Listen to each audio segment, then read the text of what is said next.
Hello and welcome back to Inside Quotes, the show where my brother and I rewatch, review, and relive the staples of our childhood.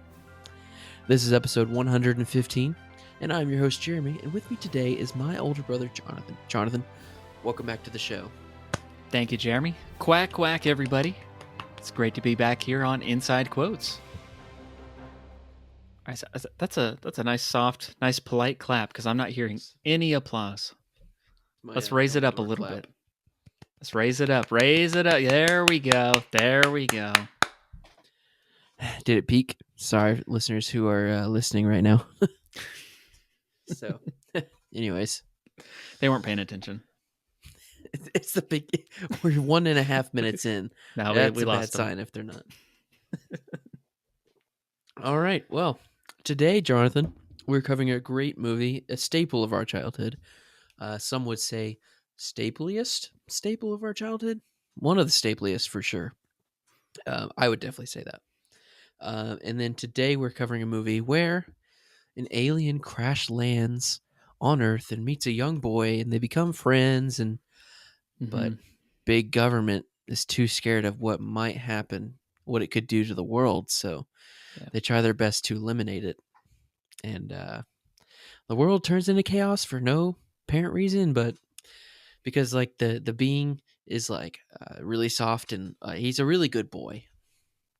And Jonathan, you might be wondering, and listeners, you might be wondering, Jeremy, y'all already have an episode where you talk about E.T.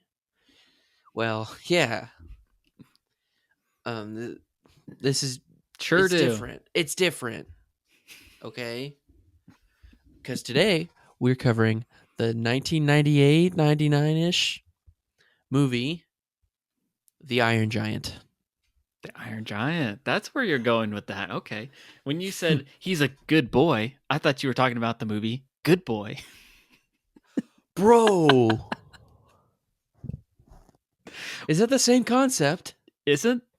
Well, not really, because it's not like a danger to the world. But I haven't seen that in a long time. I can't remember. Is the dog an alien? Mm-hmm. Comes to Earth. He is. He crash lands. Crash lands to a boy that like wants a pet but can't have one.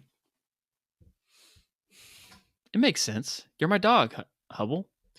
We might have to add that to the list. Can anybody teach me how to work a can opener? I forgot about that movie, and that's your movie. That is your movie through and through. I know it is. It's a good one. Maybe we'll add like a dog month themed. Yeah, I won't be there for that. You love dogs. No. I like dog movies because they don't live in my house. You watch them outside? I'm a big Air Bud fan. What else is there? That's it. I liked Homeward Bound. Homeward Bound is a good one. There's Air Bud 2, Air Bud 3, Air Bud 4. I stopped after 3. There's the trilogy. That's it. That's about it. There's plenty of other dog movies. Well, we'll talk about dog movies another time because, Jeremy, okay, let's talk about The Iron Giant because this has been a movie we've talked about covering for years and years on this podcast. And you might notice that's been kind of a theme of late we've been really like covering some movies we've been talking about. I feel like Fantastic Mr. Fox, Wallace and Gromit. Yep. 9 has been on the short list for a long time that you wanted to talk about it, even though I hadn't seen it. Right. But this is another one. Iron Giant. Holes, but that was our 100th episode. So. Well, yeah, you knew that was coming. Can you believe we've done 100 episodes? We've actually done 115 as of today. That's right. Which I previously stated. So sure did. But we're finally talking about it. You know, and something I was thinking about beforehand was just like, I haven't watched this in a very long time, but there's a lot of movies like I've avoided watching because I know we're going to cover it on the show. I know. But then like I don't watch it for years and years and years. And because we've been at this for 4 years now. Yeah. It's crazy. And this is one of those movies for me. I've not seen this in a very long time. Yeah. Oh yeah, I definitely did watch it recently-ish, like Mm. within 4 years of us starting the podcast, probably. Um, but mainly because this is a huge comfort watch for me. This Mm. is like a good fall movie. Although it's not really. It's like kind of. I mean, it's summer, fall, and spring. I mean, and winter. But it shouldn't be because it like takes place within like a week or two. Seems like. It seems like a fall movie though, because you get some shots of going through the woods, and it's like the leaves are changing colors Yeah. and stuff. It's like up in Maine, which is like Yeah. a true Oof. Maine movie. I feel Oof. like we've talked about. I want to like come out with a like an infographic of like the most popular movie for Hmm. us that takes place in each state. Mm. Because I don't know if there's any other main movies I don't that we know. know of. There's gotta be something like that. Does it? I mean, as long as it takes place in Maine, Right. Not necessarily shot hmm, there. and obviously Let this me was be your animated. main man. Maybe a main man. Okay, if you're gonna Shout out reference, to Rhett and Link, dog. okay, we're going there because if you're gonna make a reference to Rhett and Link songs, Harry Connick Jr. Which one is that? The Facebook song. It's got Facebook. that Yeah. line like, find out that Hope Floats is your favorite flick, and then Link is just like Harry Connick Connick Jr. Jr. Wow. Old school Rhett and Link before GMM. Yep. Before their careers really took off, I guess. Good times. That's my most millennial trait is that I claim Red Link before they were on GMM. You got to. There's a whole different era. Hey, Red and Link, if you're listening to this, I know y'all have grown and all that, but please show us the Subway commercial. Re-upload that. We need that. That is like the lost media that we I don't know, treasure most, that we just like wish we could see again, is that Rhett and Link Subway commercial. We should post a TikTok of this clip and just like get and like tag them and make it go viral so that they can just put it out there. Listeners, it came out in like 2006, 7 or 9 or something. I don't know how. Yeah. Like early days of YouTube, Mm-hmm. like 360p. For sure.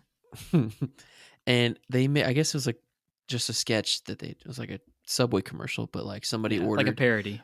a sandwich, and the way that the guy made it, the Subway sandwich artist made it, was that he barfed everything up, and it was just basically everything in reverse. Like the guy ate everything. It was the funniest thing ever. Yeah, they like, It's probably not funny 20 years later, but it's really funny back then. but it was funny, and it was like a clever idea because they basically just start with a fully made sandwich, and then like they go down the line Yeah. and just like eat it piece by piece as if they were like, as if, and then they reverse it, and he's like, oh, he's pulling a piece of, provolone cheese out of his mouth and putting it on the sandwich. It was fun. It's genius. I even like found Wild myself Wild West of the internet. I found myself looking for it one time. I ended up like on a Reddit thread where like fans had found like unlisted Rhett and Link videos, and I was looking through them all, and none of them were the Subway commercial. Oh, So I think they probably just deleted it completely. I don't know. it's too deep of a cut. They don't want to be. They're not getting sued by sponsor money. Subway. Forget them. Here's what I'm thinking: Subway needs a new spokesman. How about a spokeswoman? It's been years. Yep. I don't know. Anyways, And they eat all that food all the time. They got to be gaining weight. And if they get the Subway, they might be able to lose it. Yeah. Anyways, that was a tangent. That really was. It was a good one. Okay. This movie is directed by a guy named Brad Bird. Easily like one of my favorite directors. And this was like his directorial debut. And it's debut. amazing. Like, well, yeah, this was like his first movie he directed. Oh wow. So like he worked on other stuff, TV, things like that. in animation and whatnot. But this was like his first shot at director, and it's a really good first outing. Okay. He also made, obviously let's just talk about the hits of Brad Bird, right? Okay. You've got The Iron Giant. You've got The Incredibles. You've got Ratatouille. Ratatouille. One of my favorite movies of all time. Hmm? He's the yeah, he might be the best Pixar director. You think so? I think so. My Yeah, favorite. it's hard Most to say. aesthetic Pixar director for sure. I mean, yeah, he's got to be one of the best. I don't know.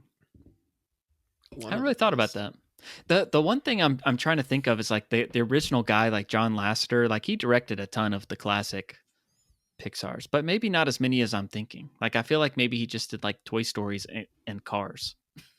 Like I don't know. Yeah. But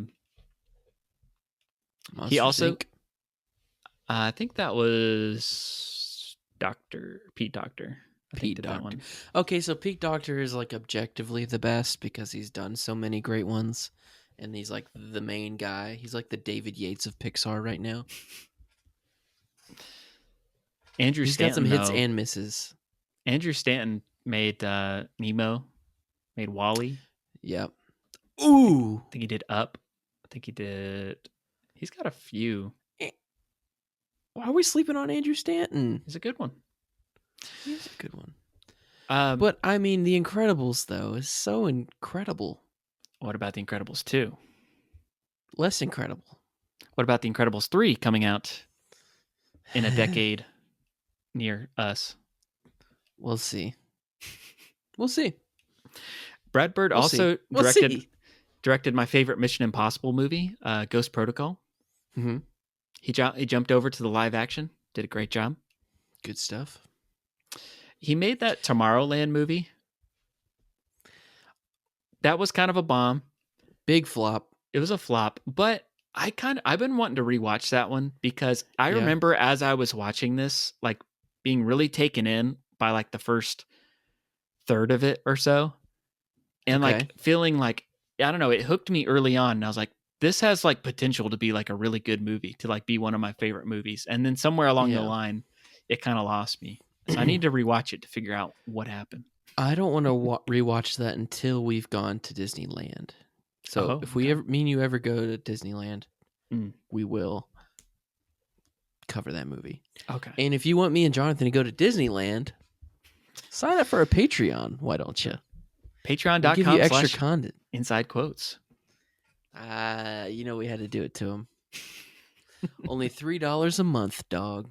You can send us to Disneyland for $3 a month. Realistically, you and to 400 friends can do that monthly. I mean, look, we need plane tickets, we need hotel stays. Unless you live out there and you got a place for us to stay, then you won't have to contribute as much. But yeah. But really, you should just join because we got bonus episodes, including one we just recorded on a new movie, The Wild Robot. Very similar in tone and theme. A lot of ways. It's got a metal guy in it. Actually, a metal woman. Both these movies make you cry, honestly. Yeah. Anyways, go see that movie. And if you haven't seen this movie, go see that. But yeah, Patreon, $3 a month. Not a big deal. We'd love you to join. And we'll send you some exclusive Staple Crew merch. Join today. Okay, Jonathan, this movie came out in 1999. Mm-hmm. Where were you in 1999? In 1999, I was probably like still basking in the afterglow that is The Phantom Menace. I knew you were going to say that. And if it wasn't that, then, people forget about it, but There was also another movie in that summer that was very near and dear to my heart, and that was Inspector Gadget. People don't understand how big of a movie that was. Okay. But we're not talking about that movie. We're talking We about will one day. The Iron Giant. So that movie came out. Okay, it was in July, so it was that summer. I did not see this movie in theaters. It flopped, I'm I sad heard. to say. There is a story behind that. Yeah. I didn't either because I was a year old. 2 years old. Yeah. Well, I mean, if he wanted to, he would. That's all I'm going to say.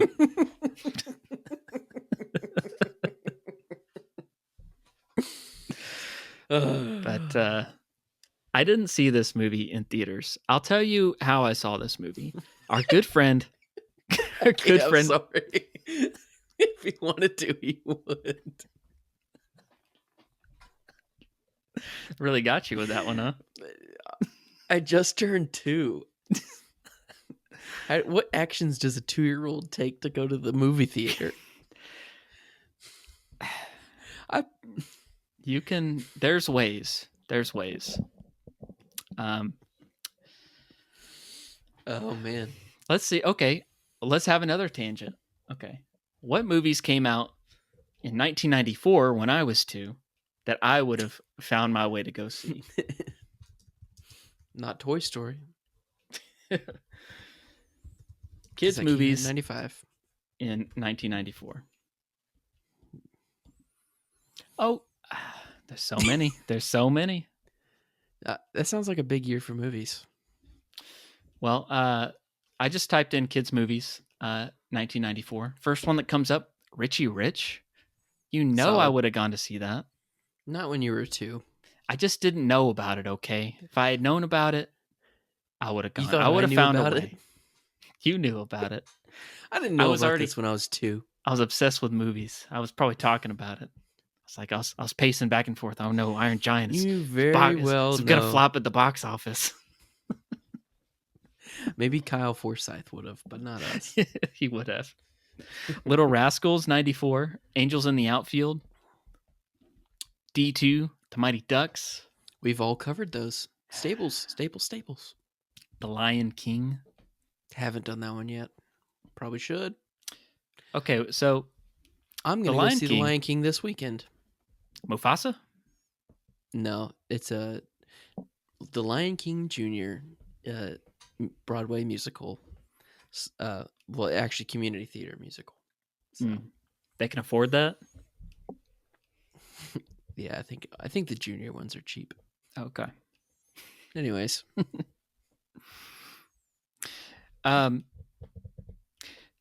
So yeah, there's a story behind this movie flopping. And basically, after The Lion King came out, every studio wanted to get into animation. Before that, they didn't really care about it. They didn't see it as a big moneymaker. Lion King came out, made a ton of money. And so all the different studios that weren't previously in the game started okay, let's start developing feature films.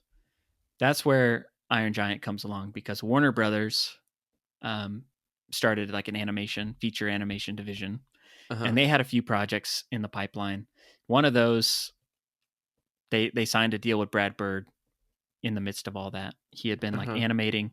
He had actually had there's a whole documentary about him that I watched. That's really good.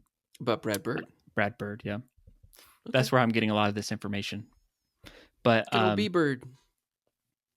He had an internship at Disney. He got one as a teenager, and he worked with a lot of classic animators and stuff.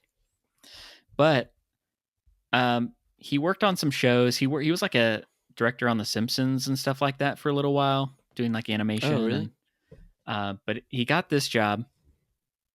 And what's really great about this documentary is how real and candid it is. It was a special feature on the Iron Giant Blu-ray called A Giant's Dream. And it's just basically the making of the movie, but also kind of a little bit of the story of how Brad Bird got into the business and everything. Mm-hmm. And like the whole time he's like trashing Disney. He's like, we're going to make this movie with half the time, half the money. And like, this is going to be way better than anything that they're working on. And Stick like, it to the man. he was like so sure, Neitis. so sure of the vision and everything. And like, that's one of the things, like these early like DVD bonus features that I really like is like, it was before they started like corporatizing them, and they're like, oh, it's just like a little commercial for the movie. Like there was actually like real behind the scenes, like cool stuff. I don't know. People weren't like mincing their words about stuff. And I don't know. It wasn't like a puff piece to promote the movie. Yeah. Anyways, one of the other movies that came out that Warner Brothers was working on was The Quest for Camelot. And it did not do well. Yeah. And I think after that, Warner Brothers kind of got cold feet on like, let's not sink a ton of money into this. And so they didn't really like market it very well. And they were kind of wishy-washy with like setting a release date. And so like, because they didn't have like a firm release date, like they couldn't secure, you know, like the Happy Meal toys, the distribution for all that, all the stuff that helps bring awareness to the movie, but gets people excited about it and all that. Those Happy Meal toys were crucial back in that day. Even Wallace and Gromit had Burger King toys. I was surprised at that. Honestly, some of the Burger King toys were peak back in the. They had a golden era. Who had better toys, McDonald's or Burger King? I would say McDonald's, but we went there more. I think we went there more than Burger King. Oh yeah, Burger King hurt Mom's stomach. We wouldn't go. So we missed out on a lot of those toys. It's okay. I don't think McDonald's was too much better, but no, they were definitely better. Monsters Inc. toys, The Incredibles toys. But yeah, the movie came out, and just not a lot of people knew about it, despite like all the early reactions were like had like amazing A+ like test scores from like focus groups. Like they thought this was going to be like really big, and it just didn't. People just didn't really go see it, which was a shame. And one of the things the documentary kind of talks about is it is kind of recognized, like even like people that in this documentary from Warner Brothers are talking about like how it was like a mistake that they made not to pour more money into it. Like, right. You don't really get people talking like that because they've all signed NDAs and stuff these days. But yeah, it is kind of seen as like a, I don't know, a sad day in the world of animation that this movie wasn't bigger than it was. But I think it definitely holds. What it lacked in box office, it made up for in VHS sales, because I feel like that's a common VHS I've seen. Mm-hmm. And that's how I was introduced. But yeah, go ahead. No, go ahead. Do you remember the first time that you saw it? The first time I watched it was at our grandparents' house, Meemaw. Oh, wow. Meemaw's house, yeah. Very young, probably like, it wasn't 1999, but this is like one of the first movies that I chose to pick up the VHS and watch. I was probably 3 or 4, maybe even 5, most likely 4 or 5. And yeah, I wouldn't have been 3. Anyways, yeah, this was a good movie. I watched it on the floor, on her green carpet. I don't remember this. Was I there? I don't know. You're probably outside, maybe playing around. Yeah, I don't know. I just remember me and our cousin TJ watching it, and mostly me watching it because it was a good movie. He was mad because it wasn't Rugrats in Paris. Yeah. I have one memory of him watching that movie, and it's just a core memory. TJ watching Rugrats in Paris. Shout out to Tej. But yeah, I saw this movie as the Meemaw movie. Like, I would go, this is my going to Meemaw's house. That's the movie we watched. That's what I associated with, because the they had the movie there and we didn't have the movie. So, Yeah. but it's a rewatch for me every time we went up there. So, fond memories with that. And Meemaw, of course. Mm-hmm. But yeah, it was a good one. Yeah, this makes it a comfort watch for me too, because I remember my first. It's one of the like vivid memories of watching it. Mm-hmm. Like, this movie's so good. I watched it on the floor. Like last night. No, Just to get like when I the was a old kid. school memories. I should have.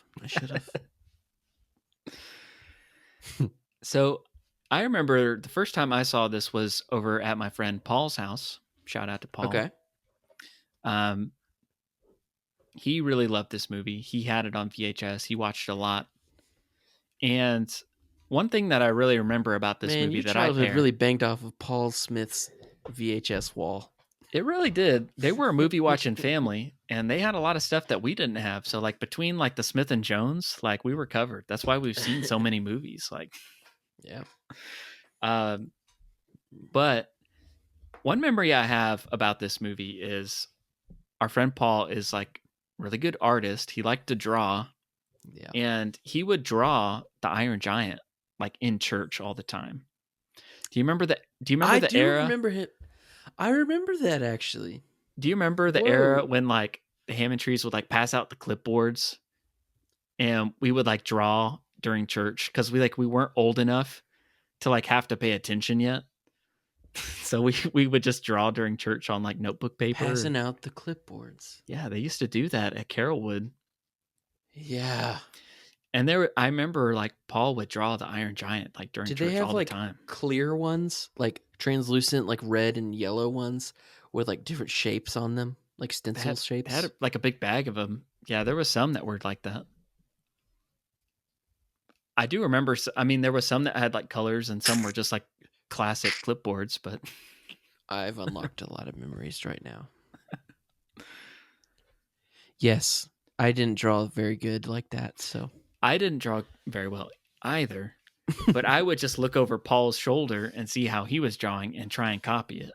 And man, I wish that's something like I'm a graphic designer. I'm a professional motion graphic designer.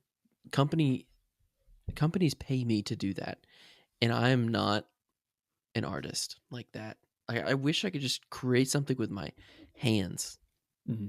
That is so cool. Like just pencil and paper. And like, I've never been able to do that. I always like really thought it was amazing because just like he was just going off memory. Like sure he'd seen the movie, but it's not like he had like pictures of it or like a storybook that he was looking at in church. Like he was just drawing it from memory.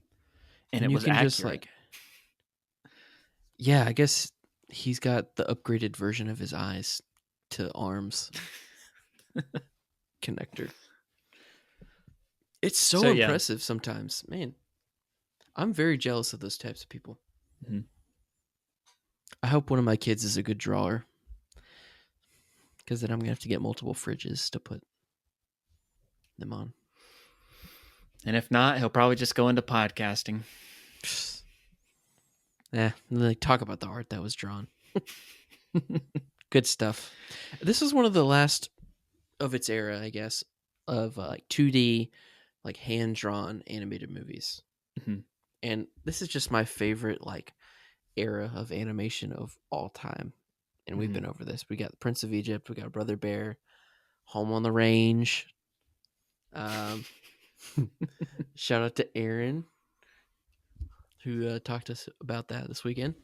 And then like Treasure Planet. Like it's 2D hand drawn, but they have like 3D models in it too to make it look more immersive. Yeah. It's so beautiful to me, and I don't care if it's tacky. It's great. It's so much better than freaking 3D models. Boss Baby. Look the same. Hey, don't slander Boss Baby. Boss Baby's good. You've seen it? I have seen it, but it sucks. It was the first one that came to mind. Mediocre CGI animated movie for kids. Sorry to tease. Okay, bro. Sorry, I'm getting distracted, but from Rachel's text. I just saw that pop up. That's Connor with a dyed mustache. Okay, listeners, if you've listened to Emperor's New Groove with Connor Patterson, he was a guest. He's one of our friends. His wife just texted in our group chat pictures of him with a dyed mustache or drawn on goatee. I don't know what's happening. That's so weird. They colored all of his facial hair. Anyways, that was a jump scare for the night.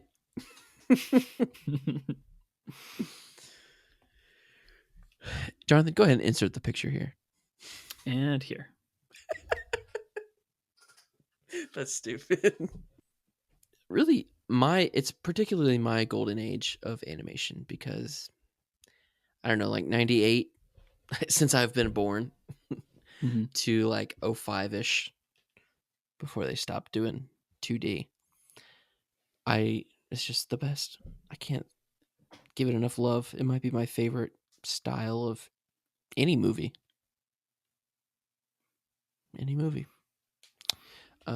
I like the classic 2D, but I also like the 3D like enhancements. It just adds, but it doesn't overwhelm everything. That's how it should be. I mean, that's my view on like, you know, special effects and CGI and stuff. It's always better like the more you can do in camera, the more practical you can stuff, but also like just do the CGI enhancements, you know. What I've noticed is that it makes the landscapes in all these so much more beautiful. Like it adds so much more depth because you can do the 3D movement models, I guess, of like the camera moving and like it's multiple. Not only is it sideways, you can go forward and back and it look realistic. Anyways. So do you have anything more to talk about Brad Bird's history with this movie? Because I heard something about it, about the reason why he made this movie. It's like sort of his passion project. But I don't know if you had more info on that. Yeah, there is some more. There's a little bit more background. The story for the Iron Giant. There's actually a backstory. It's actually based on a book. And it wasn't originally like a musical too. So this is kind of weird, but yeah, like, well, it was a book written in the 60s, and at a certain point, the movie rights got sold to a studio, and Pete Townsend from The Who. Actually, no, Pete Townsend loved the book of The Who, and he made like a solo album. It was like a concept album, like a rock album. Okay. Rock opera. I don't know. Kind of with like a theme to the songs, and it's supposed to like the songs. It's like a musical, but a little more vague, I think. I don't know. I haven't listened to it, but anyway, they wanted to turn that into like some kind of movie, and so that was in development for a long time. Didn't really go anywhere. And then eventually they brought Brad Bird on, who loved the story, but he was kind of like, I don't think the musical is the right way to go on this. So he had a different vision for the story. The book itself was written by an author named Ted Hughes. It's called The Iron Man, based on the life of Robert Downey Jr. Just kidding. But it was written as a story. It's actually a very sad story of like the author's wife like committed suicide, and it's like he wrote it as like a story to like help his children with like the grieving process. Okay. And it's about, I don't know, some of the themes of this movie obviously are kind of carried into that book, or vice versa. Anyways, I think that the story had a particular, I don't know, resonated with Brad Bird because he had his recently around this time or a few years before, his sister was actually killed by like gun violence, like by her husband. And so it was like he was grieving too. I It did hear hadn't about really, that. he was like trying to kind of go through that process himself. So this was kind of a Mhm. personal, that was kind of a personal touch of why he wanted to do this movie himself also. Mhm. So yeah, that's kind of the sad background behind it. And why this movie probably takes it, it kind of, that kind of gave him this idea of like the way he pitched this movie was, what if a gun had a soul, and what if a gun decided they didn't want to be a gun, Yeah. or something to that effect. Um, and that's kind of like the pitch that kind of like got the ball rolling of adapting this story. So the book's kind of different. I haven't read it. Seems like it would be an interesting one to read. There are definitely changes from the movie to the book. I haven't looked into all of them, but they did talk about a few of them, like Mhm. in that documentary I watched. I might want to add that to my. It's called the Iron Man. Yeah, the Iron Man. I wonder if it's on Libby. And I don't know how long it is. It might just be like a short children's book. The author's name was Ted Hughes, and they actually used that last name for Hogarth's character. That's such a hard name to say. Hogarth. I always like that name. Hogarth is a cool name. That's one of the things that is Hog always, Hug. I've always remembered Hogarth from this movie. Like that's the Yeah. first thing I think of is him, like Kent Mansley, like talking about Hogarth. What kind of name is that? You know, do people really name their kids that one? Yeah, interesting concept for a movie. He sort of took like this huge weaponizing machine and gave it a soul, like he was saying. Mm-hmm. And he kind of put it in like a Cold War, like World War II, like 1950s, like post World War II era, which is kind of cool for it. Good for, I guess maybe the book was written in that, so I guess that wasn't his decision. Mm-hmm. Oh, I don't. Sorry, we Well, should have researched better. the book was written in the '60s. I don't actually know when it was like actually set. You know, yeah, obviously, I don't think that it's like a super faithful adaptation to the book from what I know. But well, Hogarth is an old sounding name. So. Yeah, Grandpa Hogarth. Hogarth. Garth for short. Or Hog. Or Ho. Hog Hug. So, yeah, you mentioned like it takes place like in the 50s, kind of Cold War. They're worried about like the Russians. It's kind of this like early space race. They're worried about Sputnik because like the Russians are like the first one to get like a satellite in space. Is that? Yeah, I should know more about that. The opening shot is actually the satellite is Sputnik coming by, I think. It starts out in space and it shows like the giant coming down, but I don't know if it shows like the satellite around. It does. I don't remember. It shows a thing of Sputnik in space. Yeah, as it's passing by, it's sort of like an establishing the tone, I guess, of it. Yeah, being scared of technology. Yeah, and I guess space. I don't know. There was a lot of fear at the time of like, because there was like people wanted to get to space first because they didn't. It wasn't just like the competition. They were like kind of scared that like if they got the high ground, they could take them out, and there would be like atomic warfare and stuff like that, and so that was a big thing at the time. It kind of reminded me a little bit of like October Sky though, because it's like set in that same time, but they're like inspired by Sputnik. Like they're trying to like launch rockets into space, and it's like it's a little bit different tonally, but that movie was directed by Joe Johnston, another great director of our stapley childhood. And he is actually one of the like the concept arters.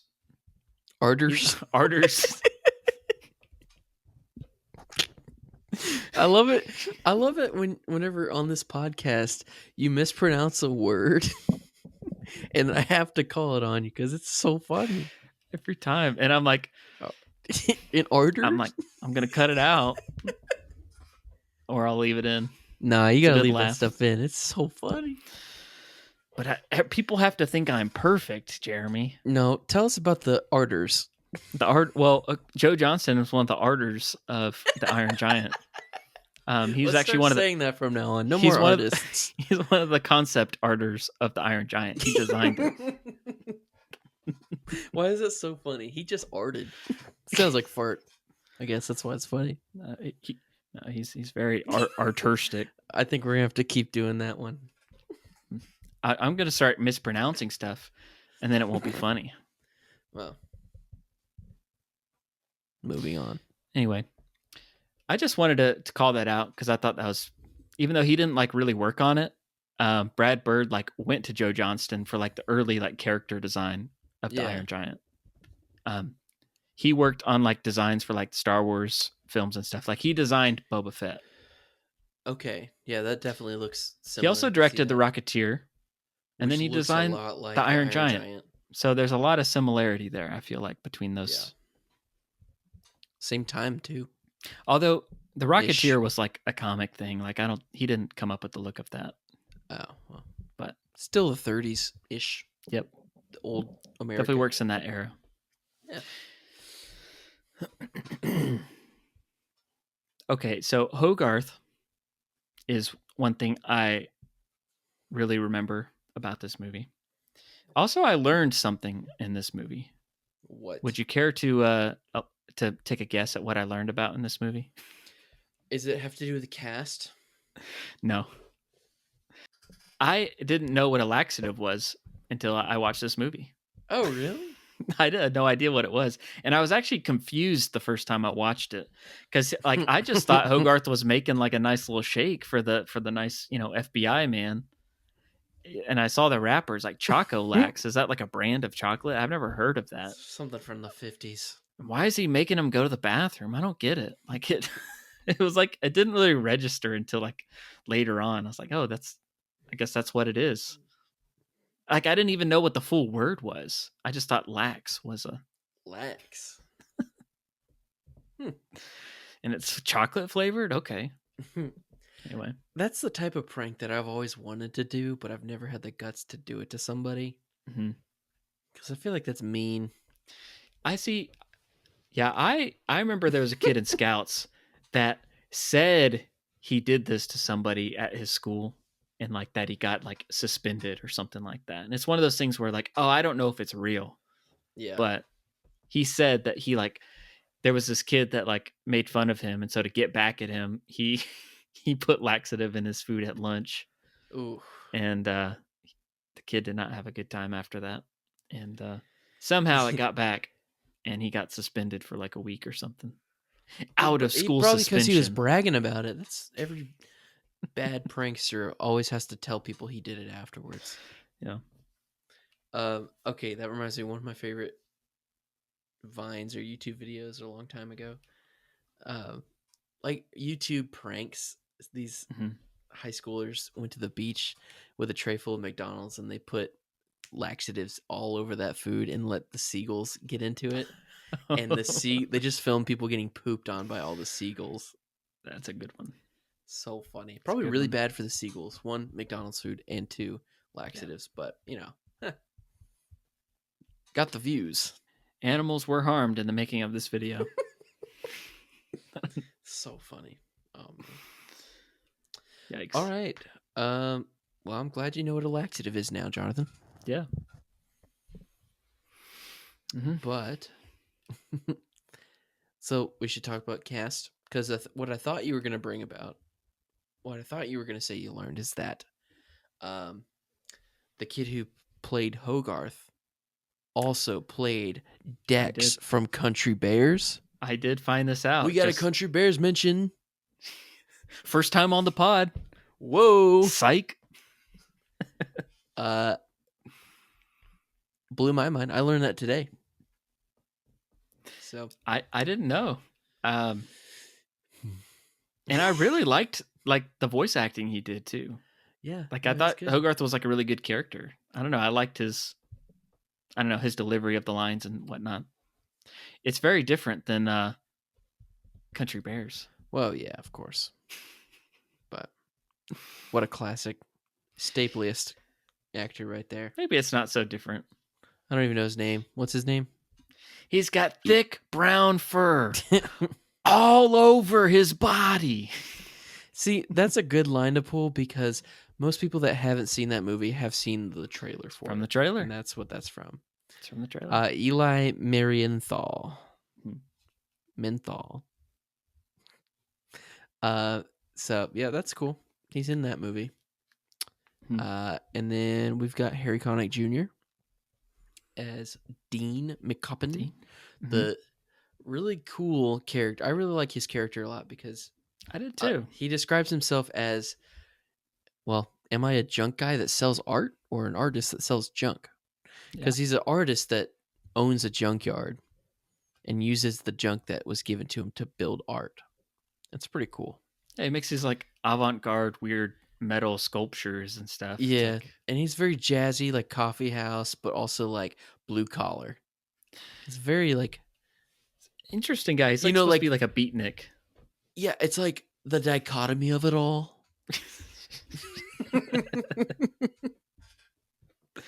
And yeah, they're like the extra like duality of measures of types of people, like formed and morphed into one person.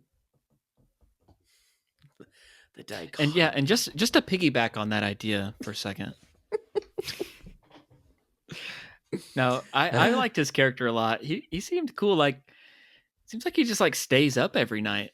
Like he does his work at night.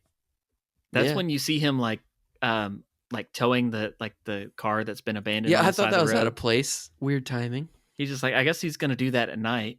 It's like he drinks a bunch of coffee, like espresso, and like stays up at night and listens to jazz records and makes his art. Hangs out at the junkyard. Kind of vibe. I would hang out with him.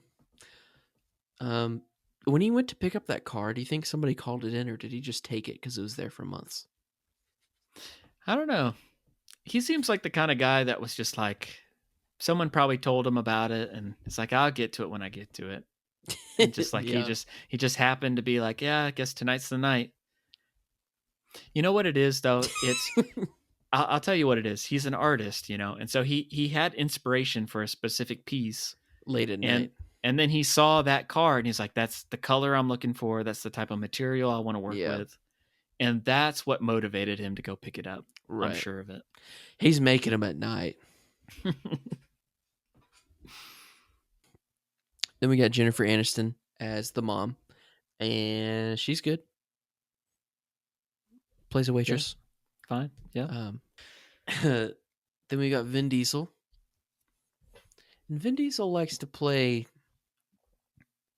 voice acting. He likes to play. Honestly, he played too much, dude. He likes to play with his machines, I guess. I'm just saying, I'd rather see 10 Iron Giant movies than 10 Fast and Furious movies. I am Groot. Yeah, and he played Groot. I feel like he's played a lot of other things, but I looked it up, and it's just like Groot in this character. Yeah, I feel like he did something in Star Wars, but maybe not. Not yet.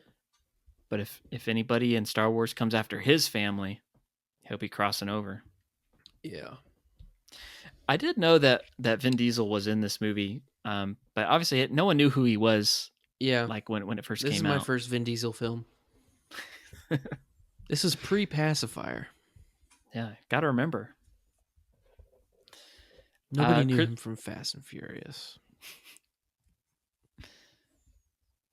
Then we've got Christopher McDonald as Kent Mansley.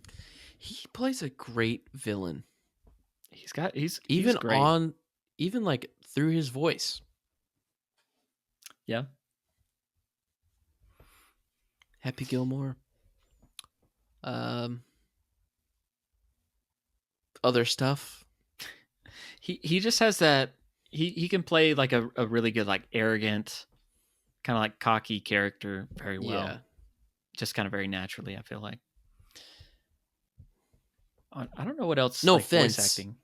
Yeah, I mean, No offense. if you're listening, Yeah. come on.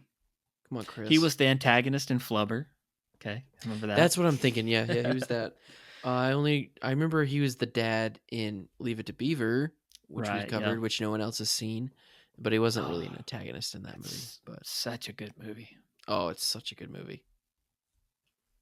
Deep cut. Mm-hmm. Good movie. I mean, he's been in tons of stuff. Everyone knows him. Yeah. But yeah, I really liked his character. I thought he was really funny.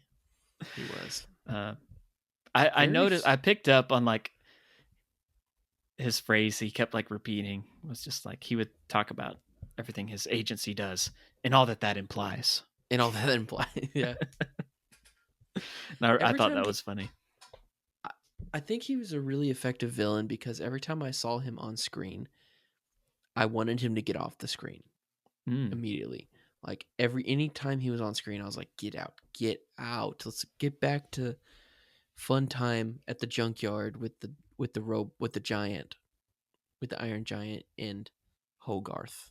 Like those are some of the best scenes. It's just him hanging out with the robot. The robot.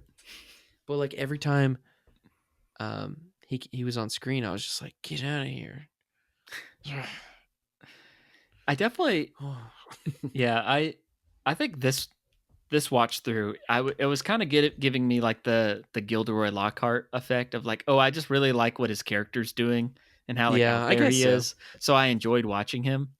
But yeah, for sure, especially when he's just like he won't leave him alone. He's just there to ruin want him to get away. Yeah. Got to give him the slip. He moves in with him. Yeah. I noticed, okay, the beginning scene when Hogarth goes to the diner and he's got the squirrel, which was a pretty fun scene. That's a good one. But Dean's just the squirrel goes up his pants. It's just like, I want to apologize in advance for this, and then just like unzips his pants and the squirrel flies out. That was pretty good. But anyway, I noticed like in that scene they were setting up like that they had a room for rent because that was one of like the arguments the mom had was like, oh, people don't like we need to rent out this room this year, like we need the money. Yeah, renters don't want to stay in a house where it's like it's all damaged by pets and whatnot. Yeah, valid. Very. And then valid, later on, I didn't really pick up on this until like later on, because like they had the sign up by the front window, like room for rent. So it was one of those things where I was like, oh, that's going to come into play later. But I didn't pick up on that as a kid. No, me neither. Yeah, it's also like a good like villain chess move. Like, check. They do that. To keep an eye on you. Too. I'm gonna live here now. Yeah, that's a little concerning. Okay, then we've got Emmett Walsh, classic. Oh yeah, old guy. He's in Snow Dogs. He's in. Yep. If you don't recognize the name, you've heard his voice. You've seen him in something. He played the sailor at the beginning that was telling the story. He plays the kook, which one of my favorite quotes from this movie. If we don't stand up for the kooks, who will? Yeah. I love that movie. I mean, I love that quote. It's a good one. Yeah. Yeah, I think Dean was one of my favorite characters in this. Dean is my favorite character. I liked him. Yeah. And it took me to grow up to understand that, I guess. Because I was always like, oh, Hogarth, the Iron Giant, he's the best. Nah, Dean is the star. He's cool. He's great. He's good with kids. He likes jazz. And he's an arter. Yeah. He's the best arter in this movie. Truly is. Good at arting. All right. Well, let's move on. Oh. Do you have other characters you want to talk about, or was there? That's about it. Okay. I wanted to mention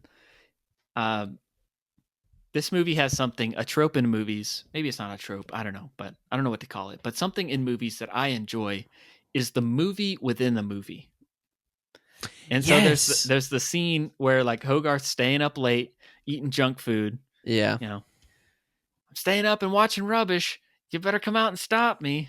Mm-hmm. Home Alone vibes, But he's watching like this old school, like, I don't know, invasion Aliens of attack movie. the brain invaders or something, I don't know what it is, Yeah. but it's like this like fake movie, and you get a couple scenes from it, and it was like really funny. Like the delivery of this like main character. I don't know if it was a parody of something specific or what, but it was funny. I enjoyed that. He's just talking to the ladies, just like, when I come to my house for a nightcap. Yeah, wait, what was that? I love watching Hogarth's reaction to that because he's 9 years old and he's like, yeah, just skip forward to the guts and blood. Yeah, he wants to see the brain that's laying there on the floor grow tentacle arms and overtake him. Good stuff. We love that. Okay, well, let's move on to our next segment. Well, I guess, what are the best scenes? What's your favorite scenes from here? You just talked about the TV scene. Oh, well, I'll go first then. Okay, yeah. My number one scene is the train tracks scene. That's the vivid thing I have in my mind, is when he's like piecing together perfectly the train track, but then he gets hit by the train. But yeah, messing it up, and that's honestly, I don't know if a train can be like, the train track could be a prop of the movie. That might be it for me. Okay. So is that what this is this a favorite scene segment, or is this a prop of the movie? Well, we kind of, it's a transition. Move me. That's what I said. Move me. Move me. Move me.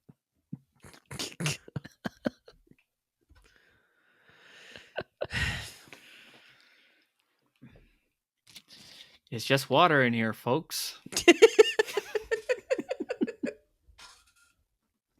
It was a transition. Okay. We just talk about best scenes. Like, what's our favorite scenes? Train tracks, definitely for me. But what would be the prop of the week for you? Well, I'm trying to figure out what the best scene is still. Oh, well, okay. Are you asking me another question? Another one of my favorite scenes. I can give you the prop though. It's the chomped off BB gun with like his name cut off, like the Hogarth use. That's what I would have. Hog hug. Yeah, I agree with that. The gun, stock, and then, but also like the train track for me, if that works. That was a good scene too, because it just like, it had a real sense of danger to it. Yeah. It just really worked. The animation was really good, and it was very aesthetically pleasing to see him line up the track right before, and then it crashes. It's kind of like whenever you can't ever get a Q-tip straight again after you just jam it in your ear. Are you supposed to get it straight again and put it back in the box? No, but I always try, and I put it in the garbage can. And I don't put Q-tips in my ears, kids. Don't do that. Don't try this at home. Don't. I know it's really satisfying, and it seems to help out, but they say not to do it. Yeah. Your ears provide wax for a reason.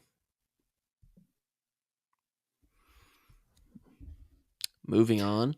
I will say, I was in church a couple weeks ago, and I felt like I lost hearing for like a minute in one of my ears. Like I just, all of a sudden it just went like muffled, and I could only hear out of like one ear. So I don't know if that's Q-tips pushing back earwax or not. I can hear now though. It's good. Huh? Yeah, Tuesday. The shredded beef it's like a piece of bread, and they slathered up some mayonnaise, but then there was shredded beef on top of that. Yeah. Anyway, that's what happened in Cincinnati. No, it's not. I barfed my guts out in Cincinnati. I was gonna let you keep going. That's what would happen. How long you could go. That segment would be if I had a podcast by myself and I'm just trying to riff. That's what happened in Cincinnati. No, didn't I barf my guts out? True story. That would be a fun Patreon bonus. We just try bonus podcasting, solo podcasting, and see what happens. Solo career. Anyways, what were we talking about? We were talking about prop of the week and favorite scenes. Okay. Which the gun stock. Okay. The chewed up gun. I don't know. I'm having a hard time. I'm coming back to some of the quotes that like really stand out. Some of like the more like serious heartfelt moments. Some of the quotes that were I really like the scenes, I guess, in the junkyard with Dean, but they're all hanging out together.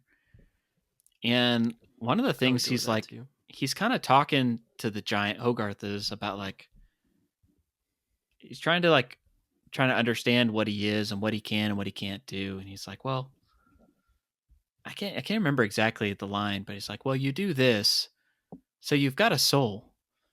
And that whole like conversation about souls and mom says, souls don't die. And I don't know, the explanation about souls and like guns kill people. I don't know. I really liked that scene. I thought it was like, man, they're really doing stuff with this kid's movie, Yeah, they really are.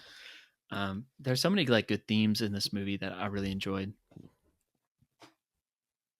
But also there's just fun scenes in the junkyard too, of like theme park ride, the Iron Giant spinny ride in a spaceship. Dude, yeah, and that's a simple like carnival ride kind of. Not a spaceship, but yeah, junkyard. Like a convertible. Yeah. It was pretending to be a spaceship. Mm-hmm. When they go for the swim and like the giant just splashes all the water out of the entire river. Which in The Wild Robot, there's a scene where they splash out all the river water to save a forest fire. Anyways, there was we didn't talk about it on the bonus pod, so I'll put it in the real episode, but there was a connection between Iron Giant and The Wild Robot, which is like the character design of like the pieces being able to like come back together. Yeah. If it like the scene where like in the same little giant explodes transmitter. Yeah, and has the thing that comes out and like it like summons all the pieces back to them. Yeah. Well, the transmitter's a little bit different in Wild Robot, but it's the same idea of like, if the pieces get all like broken up, being able to like bring back together. I thought that was kind of a cool care, and being able to see how all the different pieces like, screwed in, the little screw at the end and twisted together. Like you saw the whole design. Yeah. Yeah. I love how his jaw. The jaw was around. Like it gets screwed in tightly, and it does what a screw wouldn't do. A tight screw was like loosely move your jaw around. I've been having some jaw issues lately, actually. Yeah. So this hurts right here. I think I'm gonna stretch something. Anyways, been mewing too much. Anyways, all right. Next segment, cinematic eats. Jonathan, did you say your favorite scene though? Or the train scene. Okay. I love the junkyard scenes too. So yeah, I'm good with that. There's a lot of metal in this movie, I noticed. Yeah, there is. Okay, cinematic eats. Is that where we're going next? Yeah. Okay. What I liked about this, talking about metal, we can make scrap metal the cinematic eat if you want. Had a good crunch to it. It did have a good crunch, and I was interested. I thought it was so interesting that they chose to have the robot to need sustenance. Like it had to eat metal. Right. Mm-hmm. How does he poop out the metal? Rabbit pellets. Does he burn it on the inside of himself? That I did think about that a little bit, because one thing that the movie doesn't do is, yes, they're like afraid that, this is like a weapon made by the Russians, but it never says the origin of the giant. It doesn't say, is this an alien or is this a It never like specifies, but you do find out that it was designed to be a weapon. But other than that, anyway. Right. But I was thinking about that of like, but they just designed as good it as being a junkyard assistant. Yeah, just as good. Honestly, good for the environment. He just eats it. It's a way to crunch down the metal. But it is an interesting design of just like, I'm gonna make it, need sustenance, to be hungry and to like chew up metal, you know. In a way, it's damaging, but it's interesting. Yeah. Question for you: do you think that rusty metal tastes better than fresh metal? I don't think so. I think that's metal that's gone bad. Really? Okay. You think it's Do you like think moldy? I equate it to that. Like I think it's got a rougher texture, and I think that would be kind of good. Do you think it's moldy, or it's like it's more ripe? You know, a little bit sweeter. I think it's got more flavor. A little chocolatey, a little choco-laxy. Yeah. I think it's got a little bit more cracker crunch, flaky. It makes it flakier. It's probably really good. It's probably really good. What makes metal taste good? That's what I'm asking myself right now. I'm equating the metal to a banana. I am. Like if it's fresh metal, it's gonna be too stiff. It's gonna be too crunchy. It's not gonna taste super good. Yeah. But if it's rusty, it's kind of got a lot of brown spots on it. It's kind of overripe. Maybe it's good for some banana bread, but like you want to find a middle ground.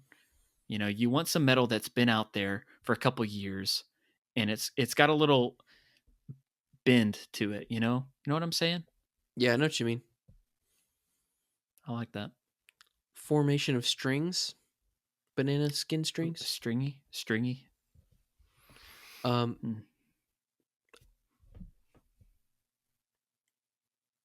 You have a question? Yes, I have a question. Go ahead. I also actually have a confession. I think I like green bananas. You like them? I'm a fresh banana guy myself. So you like the crunchy nanner? I wouldn't say crunchy, but I wouldn't even say crisp. Solid. What do you like about it? The non-mushiness of it. The fresher flavor. You like that? You prefer the texture? Yeah, I do. I really do. It's been a while since I had a fresh nanner. Anyways, moving on. Other types of cinematic eats. Espresso, or otherwise known as, it's like CoffeeZilla. Diner food. Classic stuff. Nothing really stood out, but since it's the 50s. Diner food. And the milkshakes. X-Lax milkshake. The mudslide milkshakes. Yeah. There's one other one I thought of for the foods. Oh, yeah? Which I've never seen anyone do this, but it's the Twinkie, but also adding whipped cream to like make it like extra stuffed with whipped cream. I forgot about that. I feel like that's a thing. I've never seen that before, but maybe people used to do that. I feel like, well, people don't put peanuts in their Coke that often, but they used to do that. Yeah. People don't eat Twinkies anymore. Could have been a thing.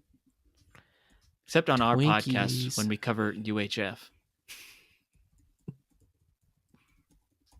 But yeah, I didn't even think that would work. I feel like the cream in a Twinkie is a lot thicker consistency than like the whipped cream. Oh, like, I feel like probably like I feel like it wouldn't really fill up like the way it's shown in the movie. It probably added another layer of depth to the creaminess. But that I completely forgot about that. That was very, very good. It was funny because he's on the phone with his mom and she's like, "Don't stay up, no junk food." And he's like, "I'm way ahead of you." He opens up like the bread box and it's like Wonder Bread and Twinkies in there. So he like essentially lifts up the way ahead of you. Yeah. That kid's a riot. All right. Well, do you have any comments on music, Jonathan? I tried listening to the score like on its own, and I didn't really vibe with it. Like it's really good in the movie. Yeah. But as far as like listening to the score itself, I didn't really listen to more than like a few tracks on it before I kind of like, okay, I get the idea. Yeah. I think I agree with that. Yeah. I do think this is the first movie. Well, it was Brad Bird's first movie, but he always has Michael Giacchino do the score for his movies. This was the first one he hadn't. I guess he hadn't met him or whatever. But first one is the only one he's done that didn't have him do the score. So okay, yeah, okay. But yeah, I didn't have a lot of notes on the score other than, I mean, obviously it does everything it needs to do. It's a very heartfelt film. So Very not like emotional necessarily. moments. This movie will win a staple award, but not the one for music. Yeah, I wouldn't say so. Not a contender for me. All right. One of my favorite parts, going back to random scenes, just a random note I had. I loved when he's doing the prayer. Yeah. Mm-hmm. But he's like, leave, get out of here, Satan. Abby was cracking up at that. That was funny. But it was just the hand in the house, and he was like going through stuff and making a ruckus. And he didn't want his mom finding out. My favorite part about that was when he started watching TV with just the hand. So he just goes, yeah, and then was just watching TV as a hand. Yeah. Like he first sees him. Yeah, he went in there, turned on the TV, and the hand was watching TV. Yeah, that stood out to me. I thought that was funny. So silly. Okay, there was one music comment that I was reminded whenever we started to move on. There was a funny, like, because of that time period of the Cold War, they have them watch those, like, like duck and cover songs, like that's gonna stay under the desk, if atomic bomb comes, teaching kids. And there is like a funny, like, original song that they were, I think the documentary talked about, like, that was one of the fun parts, was like to create that sequence and come up with that song. That was like one of their favorite things. Yeah. So maybe a best original song, that duck and cover or whatever song. Probably not, but I did want to mention that. That was funny. Probably not. That's more of a song within a song. Song within a movie. Yeah. Song within a movie within a movie. A PSA within a movie. Yeah. Okay. All right. Now it's time for a special segment for this movie. On and off segment. I just had the idea. You always hate this when I do this, but all right, here we go. Since the world of uncreativity has hit Hollywood since the past 10, 20 years, I'd like to come up with a live action recasting. Okay. Number one, we're starting out. Who's playing the agent? What's his name? Kent Mansley. Kent Mansley. Yep. That role is going to Glenn Powell. Easily. Easily going to Glenn Powell. He seems like the guy these days for that. Yeah. Yep. The guy playing Harry Connick Jr., otherwise known as Dean McCopen. Mm-hmm. This one was a tough one for me, but I chose, originally I thought Jake Johnson could be a little pizzazz to it, but he's a little too old for this character. Okay. So I ended up going with Joe Keery. Okay. DJO, if you're a music fan. But Joe Keery from Stranger Things. One, he's really good. He works good with kids, and he's cool. And you can see him being like the junkyard guy and the artist. And he did that with Dustin in Stranger Things. Yeah, I buy that. That's a good. Sweet. Good I'm happy with that. That's a good one. And then we've got Hogarth's mom. Okay. I went with Lily James. Mainly because I watched Baby Driver recently, and she also played a waitress. And I feel like she could do a good job at that. Yeah, who else are we going to go with? Charlie's mom from D3? Yeah, no. Good one. Let's do a YouTube video essay on main characters' moms that work at diners. Single moms that work at diners. Yes. Interesting. Okay. Anyways. And then, of course, I didn't cast the Iron Giant because we figured Vin Diesel could just do it again. And then Hogarth is...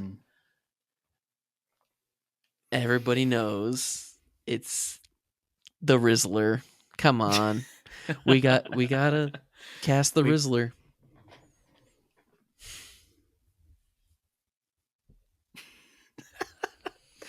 Man, our podcast has jumped the shark when we reference the Rizzler. Bro, wasn't that a perfect casting until Hogarth? Until Hogarth, yeah. I didn't really. Who do you think could be their Hogarth? I didn't really come up with anybody. I don't really know anybody that's young. He's the first person because he was on the Tonight Show. If it's not the Rizzler and it's not AJ and Big Justice, here comes the boom. It could never be them. What's your letterbox score? 5 big booms. 5 double chunk chocolate. All right, we're done. That's the last episode. Cut. See y'all. Okay. I'm trying to think of kids. Because all the kids are from Stranger Things, and now they're all 25 years old. Yeah. If we got to pick someone from, we'll just do Dustin from Stranger Things and just have a team up. We'll just have a team up with him and Steve Harrington. All right. Well, that works. Okay. And that's all we I've do got. need to get. We do need to start wrapping up, but there is one segment that we neglected here. What is that? the Muppet of the week. So, Jonathan, what's the Muppet of the week? Wait, it's time for the Muppet of the week. Okay, I was trying to think of someone like metal or something like that. I didn't really find anyone to go that route. So no metal Muppets. In honor of Dean, he likes jazz, and so I went with Zoot. I felt like Zoot would be like on a jazz record that Dean would listen to. You know, Zoot's the most coffee drinking type of guy too. Yeah, in the band. Yeah, I would say so. The others don't. He seems like that. They probably drink kava or something. But yeah, he's a saxophone player in the Electric Mayhem. Okay. If you haven't heard of them, can you picture that? Know what I'm saying? So Zoot, he's been with the Muppets since the very first episode of the Muppet Show, the pilot episode. Wow. I guess they had the players down there like doing the theme song from the start. He likes the blues. He dislikes travelers. I don't know what that's about. Blues Traveler? Maybe that's just the joke there. Blues Traveler. Zoot is one of the founding members of the Electric Mayhem. He's a musical genius, but when not playing, he seems to be a little out of sync with the rest of the world. Kind of like Dean, you know, he seems to like to be kind of an outsider. Yeah.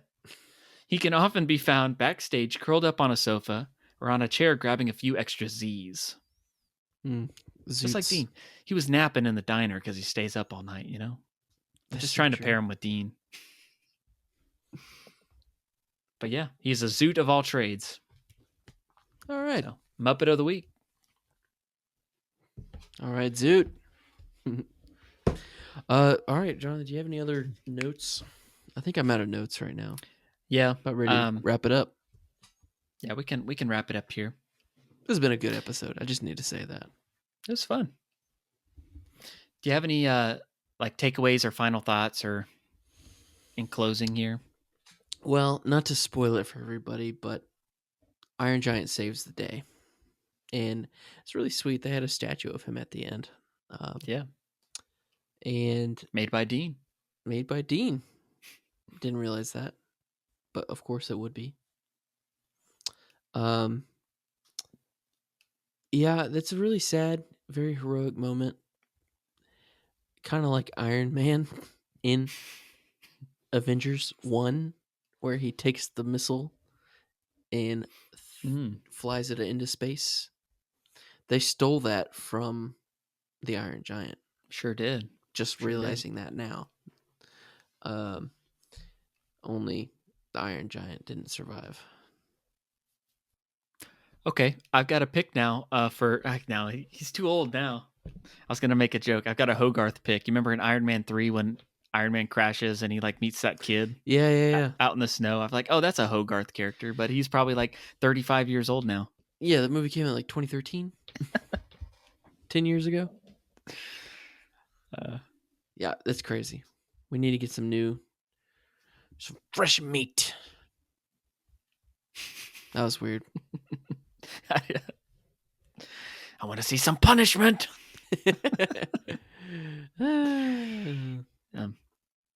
But yeah, okay. That was a cool connection to Iron Man, though. I hadn't really thought of that. I just now, off the whim, thought about that. Yeah. I like to think that that wasn't a comic book trope that wasn't a real comic book thing. They just came up with it because The Iron Giant was such a good movie. Yeah, that's what I like to think. That. I'm never going to find out because I'm not reading those comics. So, too many of them. Yeah. It's possible to know where to start. No idea. So, yeah, I think one of the themes of this movie is you can choose who you want to be. And so, like, even though like the Iron Giant was created to be like a weapon, like Hogarth convinces him and like shows him like, hey, you don't have to do that. No matter what you've been programmed, you can always turn that into good. Mm-hmm. Yeah. It's like, you're not the villain, you're Superman. You know? Yeah. That's where they got whenever he said he's Superman when he was flying it up. Oh man. It's emotional. Yeah. Superman. I don't know. I definitely felt like, yeah, this movie was just so good because it works for adults just as well as it works for kids. And that's a sign of a good animated feature. I feel like, yeah, it has like a real maturity to it, you know, like that it's not, you know, it's not an animated movie. It's not just for kids. It's just the medium for telling the story. And I had a similar experience of like when I watched this, I guess it was Saturday. It was like just the same experience I felt like with when I was watching not Chicken Run, Wallace and Gromit, of just like, man, this movie is such a delight to watch. Like, I loved every second of it. Yeah. Totally different movies, but like still just like enjoying every aspect of it. Yeah. And so, I mean, if we're getting to Letterboxd scores, I'll just go ahead and say, like I said, 5 out of 5 for me. It's a 5 out of 5. There's no world where it's not a 5 out of 5. Yeah. Ain't no way. Super underrated movie. And I think it's got its fans. The people that love it. And like, if you haven't seen it, if you never got around to it, like, people that hate it love it. You got to watch it. Yeah. It's so good. Well, we'll see you next time. I'm not signing off yet. Yeah, so our music was done by Alex Bird, and our show art was done by Bryce Bergman, and our motion graphics is done by me, yours truly, and our editing is done by Jonathan. Moi? His truly. So yeah, all hands on deck at this podcast. Yeah, we're doing videos now. We keep talking about it, but yeah, check us out on YouTube, our Inside Quotes channel. That's all I got to say. Go ahead, subscribe, like the videos. Let us know if you're watching over there. Yeah. Oh yeah, Instagram. You can find us at Inside Quotes Cast on Instagram. Give us a follow, and yeah, join our Patreon if you love our show. We would love you back. We already do love you, but we'll love you even more with our extra bonus content. Yeah. And if you're listening on Apple Podcasts or Spotify, go ahead and rate us 5 stars if you like the show. But come on, if you listen this far, you must have liked it a little bit. Yeah. Just give us the 5. Or you listen to us while you sleep, and you're asleep right now. But if that's the case, I feel really honored, because I do that too for some people, for some podcasts. And I don't know if we are that type of podcast. Yeah, we could be. I mean, I personally wouldn't want to listen to my own voice when I'm falling asleep. That would be weird. We just need to slow it down and have some relaxing music in the background. Because those sleep podcasts, man, they make big bucks, dude. Because people listen to them every night. For 8 hours. They got that audience retention. Why would they make big bucks if they're sponsored? Like, you're not going to have a mid-roll ad read when you're trying to fall asleep. Well, that's the thing. They get them with their Patreon schemes so they get the ad-free version. That's smart. That's what happens. But yeah, 5 stars, and we'll give you a mudslide shake. Hold the Choco Lax. Or, unless you want it. Yeah, optional. Well, thank you for listening. We hoped you enjoyed listening to us talk about our childhood just as much as we have. And if you did, make sure you hit like and subscribe on YouTube. Only. We're trying to push that right now. But I'm a Spotify guy, so follow us there too. Jonathan's an Apple Podcast guy, so follow him there. So, anyways, we love you, and we will see you later. See you next time on Inside Quotes.